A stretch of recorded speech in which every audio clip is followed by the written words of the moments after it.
Hello, मेरा नाम वंदना सक्सेना है और इस वीडियो में मैं आपसे बात करूंगी ऐसे 3 आसान तरीके जिससे स्कूल्स प्री स्कूल पेरेंट्स को अपने साथ लर्निंग प्रोसेस में एंगेज कर सकते हैं। ये कॉन्सेप्ट मेरे दिमाग से निकल के आया है क्योंकि हमारे बच्चों को तो स्कूलिंग की ज़रूरत है ही, लेकिन साथ साथ ही में हमें कभी भी कहीं भी सीखने को नहीं मिलता कि पेरेंटिंग कैसे की जा सकती है।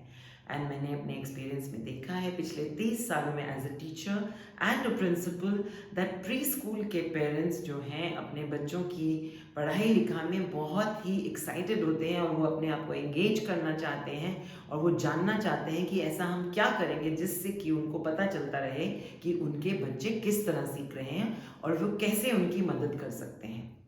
तो ये मेरा मानना है कि पेरेंट्स की एक्साइटमेंट और विलिंगनेस है ज्वाइन करने के लिए, लेकिन कभी because of shortage of time हम स्कूल्स उनको अपने साथ एंगेज नहीं कर सकते।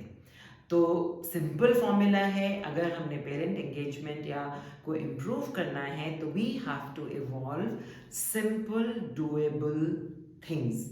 जो चीज़ आसानी से हो जाए वो हमारे लिए भी करनी ज़रूरी है और पेरेंट्स को भी फॉलो करना मुश्किल नहीं होगा। तो पहली चीज़ ऐसी क्या है जो स्कूल्स कर सकते हैं प्री स्कूल पेरेंट्स को अपने बच्चे की टीचिंग लर्निंग में इन्वॉल्व करने के लिए, वो है एक उनको स्मॉल टास्क के साथ शुरुआत की जाए। अक्सर ये होता है कि हम बहुत कॉम्प्लिकेटेड एक list of activities pre school parents को प्लीज़ मत दीजिए, क्योंकि जब प्री स्कूल के बच्चे को पालना ही it is an arduous task and parents have to live their life beyond the child also. तो जितनी लंबी हम लिस्ट उनको लिख के देंगे तो हमारे एक्सपीरियंस में हमने देखा है कि उससे पेरेंट एंगेजमेंट नहीं होती है।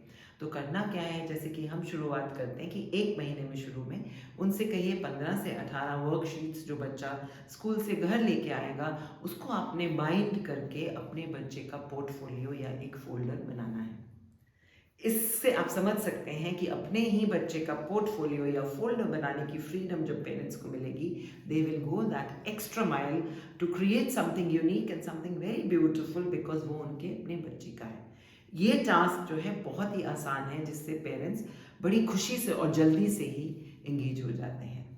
दूसरी चीज़ जो हमको करनी है और ध्यान इस बात पे खास तौर पे रखना है कि please share, don't give long leaflets with lot of things written on it. जैसे कि अगर आपने रीडिंग में उनकी मदद आपको चाहिए तो ये नहीं कि एक ही दिन में वो सारा कुछ रीडिंग का सिखा देंगे।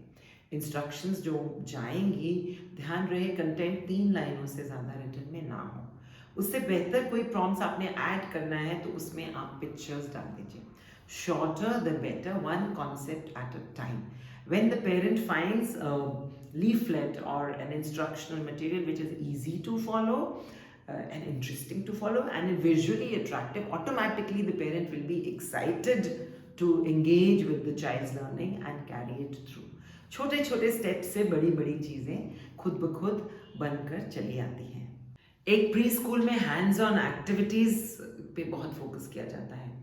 तो हमारे एक्सपीरियंस में हमारा ये मानना है कि अगर हमने वो हैंड्स ऑन एक्टिविटी पेरेंट्स को दे दी कि बच्चे के साथ उन्होंने करनी है, लंबी चिट्ठियाँ लिख के दे दी, वो कभी भी नहीं होगी। तो हैंड्स ऑन एक्टिविटी में एक अच्छा आइडिया यूँ होता है कि आप उनको अगर हो सके तो do it yourself kits बनाकर खुद ही प्रोवाइड कर दीजिए, क्योंकि वाकई में पेरेंट्स के पास टाइम नहीं हो सकता कि घर जाके वो सामान टटोलेंगे और बनाएंगे। It becomes very very difficult for them to handle it. तो सपोजिंग आप चाहते हैं कि आपने बच्चे की फाइन मोटर स्किल्स को लेसिंग या थ्रेडिंग एक्टिविटीज से इम्प्रूव करना है और आप चाहते हैं कि बच्चे पेरेंट उसके साथ प्रैक्टिस करें, so you can give a packet of Cheerios and a thread and a big needle। उसको छोटा सा पैकेट बना के आप पेरेंट को दे सकते हैं and you can ask the parent and instructions जो बहुत सिंपल तरीके से लिखी गई हैं and you can ask the parent to do it with the child at home. And more than collecting material, आप पेरेंट्स से एक सेल्फ रिफ्लेक्शन या छोटे से नोट पैड पे ज़रूर लिखवाइए कि उनको कैसा महसूस हुआ, और वो उन बच्चे के साथ करने से पेरेंट को अपने बच्चे की लर्निंग एबिलिटी और लर्निंग स्पीड के बारे में खुद ब खुद पता चल जाएगा। So remember involving preschool parents in school towards the teaching learning process of children is not difficult as long as you give tips to follow it in a very simple and easy doable steps.